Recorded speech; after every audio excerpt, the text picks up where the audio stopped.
আপনারা এইবার যে আরসিবি টিমটাকে দেখতে পাচ্ছেন, এটা কোনো টিম না।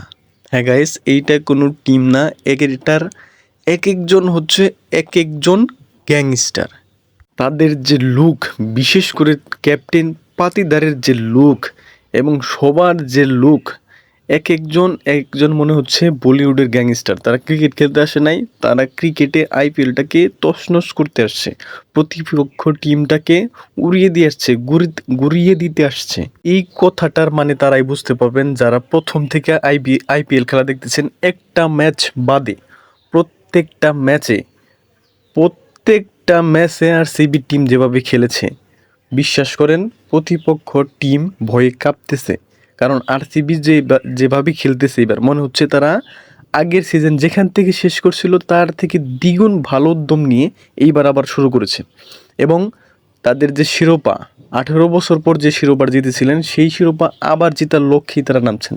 কারণ তাদের যে খেলার ধরন এবং প্রতিপক্ষ টিমের বিপক্ষে যেভাবে তারা জিততেছে, এবং গত ম্যাচেও এলএসজির বিপক্ষে যেভাবে জিতছে, এলএসজি যেখানে হিমশিম খাচ্ছিল 200 রান করতে, সেইখানে আরসিবি সেইখানে 15 ওভারে তাদের রান চেস করে ফেলছে। যদি 20 ওভার বা তোরা প্রথমে ব্যাটিং করতো তাহলে এলএসজির অবস্থাটা কি হতো একবার চিন্তা করেন।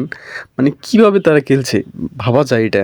গত সিজনগুলোতে আমরা দেখছি যেখানে বিরাট কোহলি একা পারফর্ম করতেন, একা দলকে টেনে নিতেন, কিন্তু এইবারের সিজনগুলোকে দেখতে পাচ্ছি যে বিরাট কোহলি পারফর্ম করুক আর না করুক, তাদের যে টিমমেটগুলা, সেখানে তারা তাদের টিমমেটগুলো বিরাটকে ছাড়াই প্রতিপক্ষ টিমকে উড়িয়ে দিতে পারছে। এবং বিরাট হচ্ছে একটা প্লাস পয়েন্টের মতো কাজ করছে। বিরাট সল্ট যেভাবে শুরুটা করে দিচ্ছেন, সেটা হচ্ছে তাদের প্লাস পয়েন্ট। এবং বাকি যারা নিচে আছেন তারা তো আরও ভয়ঙ্কর।